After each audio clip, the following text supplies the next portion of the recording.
Simon, jako je opasno izlaziti u ovo doba dana. Da, ali ne možeš mi stalno ti nositi doručak. Naravno da mogu. Iskreno, jako mi je drago što si ovdje. Čuj, Luna, ne mogu prestati razmišljati o onim curama. Čekaj, stvarno su tako zle? Da, a nisam im ništa napravila. Pa zar će ostati na tome?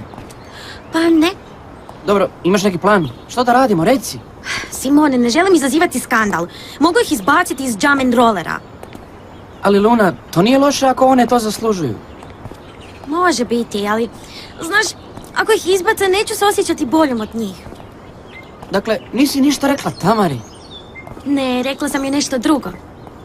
Čuj, rekla sam Tamari da se želim prijaviti na natjecanje pred Ambar i curama. One su te koje su mi rekle da moram donijeti neku odluku.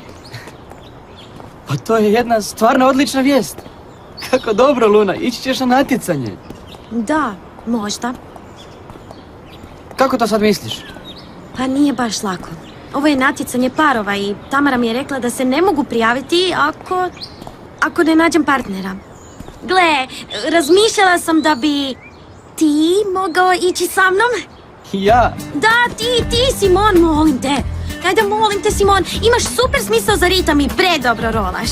Jedna je stvar rolati se na ulici dijeleći hranu, a nešto sasvim drugo je natjecati se, na stazi.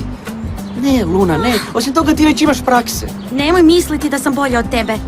Molim te, Simon, molim te. Gle, Luna, ja sam sad u bendu u koji si me ti ubacila zbog tvojih prijatelja. A taj se tip čini malo prezahtjevan. Dobro, Niko će također sudjelovati u natjecanju. Da, i Niko je Niko, a ja sam ja, ne mogu. A daj, molim te, Simon, moraš mi pomoći. Ako se ne prijavim na to natjecanje, Ambar i one cure će mi se rugati. Ako napraviš onu grimasu, možda i pristanem. Ne. A, znaš što, ja sad moram ići jer će me roditelji tražiti. I ja moram ići, inače će me vidjeti.